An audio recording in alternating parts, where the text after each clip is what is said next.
Hello दोस्तों। Hello परीक्षा में आप सभी का स्वागत। आपको मेरा नमस्कार। मध्य प्रदेश के राष्ट्रीय उद्यान, आज हम इसी टॉपिक के बारे में जानेंगे, मध्य प्रदेश के राष्ट्रीय उद्यानों के बारे में। तो आइए जानते हैं इनके बारे में।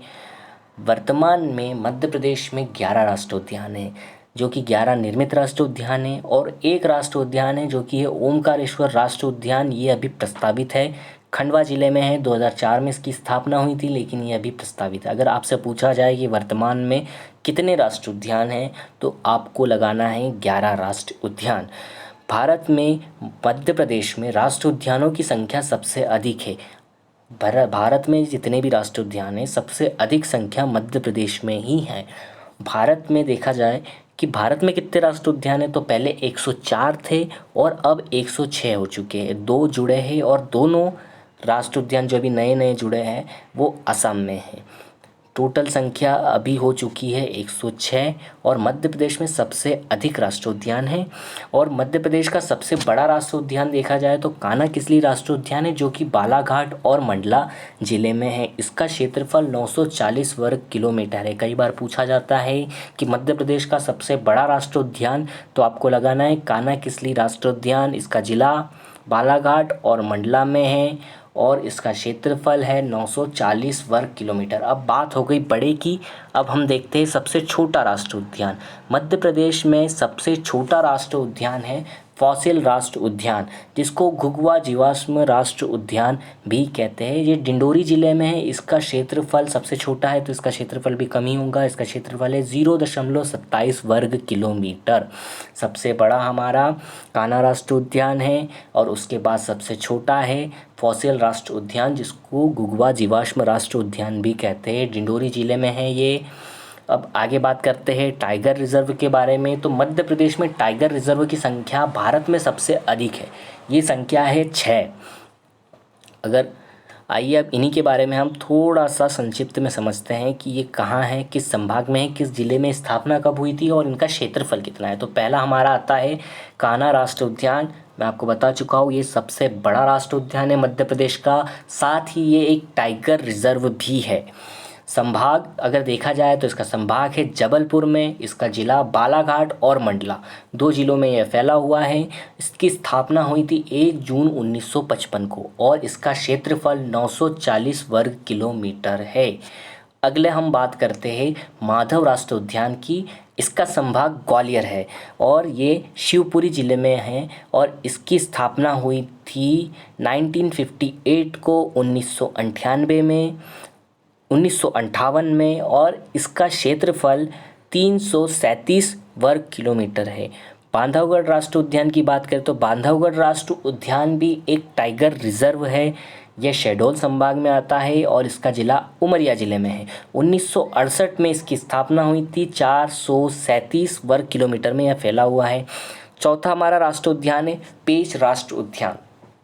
पेंच राष्ट्रीय उद्यान, जिसको इंदिरा प्रदर्शनी राष्ट्रीय उद्यान के नाम से भी जाना जाता है, और पेंच राष्ट्रीय उद्यान भी एक टाइगर रिजर्व ही है। ये मध्य प्रदेश के जबलपुर संभाग में है। सिवनी और छिंदवाड़ा, ये 2 जिलों में यह फैला हुआ है। 1975 में इसकी स्थापना हुई थी, और ये 293 वर्ग किलोमीटर में फैला है। वन विहार राष्ट्रीय उद्यान, जो कि भोपाल संभाग में आता है, इसका जिला भोपाल है। 1979 में यह राष्ट्रीय उद्यान की स्थापना हुई थी। 445 वर्ग किलोमीटर में यह फैला हुआ है। पन्ना राष्ट्रीय उद्यान सागर संभाग में, पन्ना राष्ट्रीय उद्यान एक टाइगर रिजर्व भी है, और पन्ना और छतरपुर ज़िले में है यह। और 1981 में इसकी स्थापना हुई थी। 543 वर्ग किलोमीटर में यह फैला हुआ है। इसके बाद हम 7वां जो हमारा राष्ट्रीय उद्यान है सतपुड़ा राष्ट्रीय उद्यान। सतपुड़ा राष्ट्रीय उद्यान भी एक टाइगर रिजर्व है। नर्मदापुरम संभाग में यह आता है, और इसका जिला है नर्मदापुरम, जो कि पहले होशंगाबाद था और अब नर्मदापुरम हो चुका है। 1981 में इसकी स्थापना हुई थी। 525 वर्ग किलोमीटर में यह फैला हुआ है। अगला देखें तो अगला है संजय राष्ट्रीय उद्यान, जिसको गुरु घासीदास राष्ट्रीय उद्यान के नाम से भी जाना जाता है। यह भी एक टाइगर रिजर्व है। रीवा संभाग में है। सीधी व सिंगरौली, और इसका कुछ भाग छत्तीसगढ़ के कोरिया ज़िले में भी है। और आगे देखें तो इसकी स्थापना 1983 में हुई थी। 467 वर्ग किलोमीटर में यह फैला हुआ है। फॉसिल राष्ट्रीय उद्यान घुघुआ जीवाश्म राष्ट्रीय उद्यान, आपको याद रखना है, यह मध्य प्रदेश का सबसे छोटा राष्ट्रीय उद्यान है और मध्य प्रदेश का प्रथम जीवाश्म उद्यान भी है और यह जबलपुर संभाग में है। इसका जिला डिंडोरी है। 1983 में यह जो राष्ट्रीय उद्यान है इसकी स्थापना हुई थी। 0.27 वर्ग किलोमीटर में ही फैला हुआ है, सबसे छोटा राष्ट्रीय उद्यान है। डायनासोर जीवाश्म राष्ट्रीय उद्यान जो कि इंदौर में है, इंदौर संभाग में है, धार जिले में आता है यह, और यहाँ पर 6.5 करोड़ वर्ष पुराने डायनासोर के जीवाश्म अंडे हैं यहाँ पर। 2010 में इसकी स्थापना हुई थी। 108 वर्ग किलोमीटर में फैला है। अब इसके बाद आते हैं कूनो राष्ट्रीय उद्यान जो कि चंबल संभाग में आता है। श्योपुर और मुरैना में, ये 2 जिलों में यहाँ फैला हुआ है। 5 दिसंबर 2018 को इसकी स्थापना हुई थी और 748.76 वर्ग किलोमीटर में फैला हुआ है और इसी के साथ यह राष्ट्रीय उद्यान मध्य प्रदेश का दूसरा सबसे बड़ा राष्ट्रीय उद्यान है। कान्हा राष्ट्रीय उद्यान सबसे बड़ा है और दूसरा सबसे बड़ा राष्ट्रीय उद्यान कूनो राष्ट्रीय उद्यान है। सबसे छोटा राष्ट्रीय उद्यान है फॉसिल राष्ट्रीय उद्यान जिसको घुघुआ जीवाश्म राष्ट्रीय उद्यान भी कहते हैं। आप सभी को ये चीज़ें याद रखनी हैं। और आइए अब हम इन्हीं राष्ट्रीय उद्यान के बारे में संक्षिप्त में समझते हैं। तो पहले हमारा है कान्हा राष्ट्रीय उद्यान। कान्हा राष्ट्रीय उद्यान की स्थापना मैंने आपको पहले बता चुका हूँ 1955 में हुई थी। यह मध्य प्रदेश का पहला राष्ट्रीय उद्यान है। यह मध्य प्रदेश में सतपुड़ा की मैकल श्रेणी में स्थित है। सतपुड़ा की मैकल श्रेणी में स्थित है, आपको याद रखना है।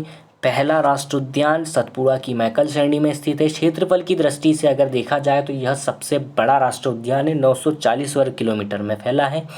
कान्हा किसली मध्य प्रदेश का प्रथम राष्ट्रीय उद्यान है जिसे 1947 में प्रोजेक्ट टाइगर में शामिल किया गया था। सॉरी, माफ़ कीजिएगा, 1974 में प्रोजेक्ट टाइगर में शामिल किया गया था और इसको 1933 में वन्य जीव अभ्यारण्य, 1955 में राष्ट्रीय उद्यान व 1974 में प्रोजेक्ट टाइगर में शामिल किया गया था। एक बार मैं फिर दोहरा दूँ, 1933 में इसे वन्य जीव अभ्यारण्य, 1955 में राष्ट्रीय उद्यान और 1974 में प्रोजेक्ट टाइगर में शामिल किया गया था। बंजार नदी और हेलोन नदी जो नर्मदा की एक सहायक नदी है, कान्हा राष्ट्रीय उद्यान से बहती है। कई बार पूछा जाता है कि नर्मदा की सहायक नदी, 2 सहायक नदी के बारे में बताया जाता है, बंजार नदी और हेलोन नदी किस राष्ट्रीय उद्यान से बहती है, तो आपको लगाना है कान्हा किसली राष्ट्रीय उद्यान। और कान्हा किसली में हिल्लोल घाटी और बंजार घाटी प्रमुख 2 घाटियाँ हैं। जनजाति यहाँ पर देखा जाए तो यहाँ पर 2 जनजाति पाई जाती है इन राष्ट्रीय उद्यान में, गोंड और बेगा, ये जनजाति यहाँ पाई जाती है। और कान्हा किसली नेशनल पार्क का सबसे ऊंचा स्थान, सनसेट पॉइंट जिसे कहते हैं, वो बामनी दादर है। ये कई बार पूछा जाता है कि सबसे ऊंचा सनसेट पॉइंट या फिर सबसे ऊंचा स्थान कान्हा किसली नेशनल पार्क का बामनी दादर है। और ये भी पूछा जाता है कि कान्हा किसली नेशनल पार्क में कौन सी जनजातियां हैं, तो आपको लगाना है गोंड और बेगा। ब्रेडरी प्रजाति का बारहसिंगा, ये बहुत इम्पॉर्टेंट हो जाता है, बहुत बार पूछा गया है। 1981 में इसे राजकीय पशु घोषित किया गया था और वह केवल इसी राष्ट्रीय उद्यान में पाया जाता है। ब्रेडरी प्रजाति का बारहसिंगा, इसे कान्हा का गहना भी कहा जाता है, आपको याद रखना है इस चीज़ को। सर्वाधिक बाघ इसी राष्ट्रीय उद्यान में पाए जाते हैं।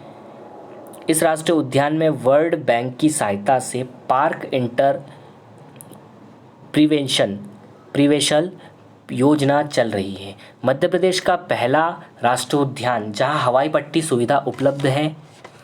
और आगे है, इस राष्ट्रीय उद्यान में भूरसिंह प्ले स्कूल भी प्रस्तावित है। आगे मैं भूरसिंह प्ले स्कूल के बारे में, भूरसिंह के बारे में ही बताऊंगा आपको, आगे इसको आप पता चलेगा। भारत का एकमात्र राष्ट्रीय उद्यान है जिसे अपना शुभंकर मैस्कॉट 2017, इसे अपना पहला शुभंकर मैस्कॉट 2017 में जारी किया गया।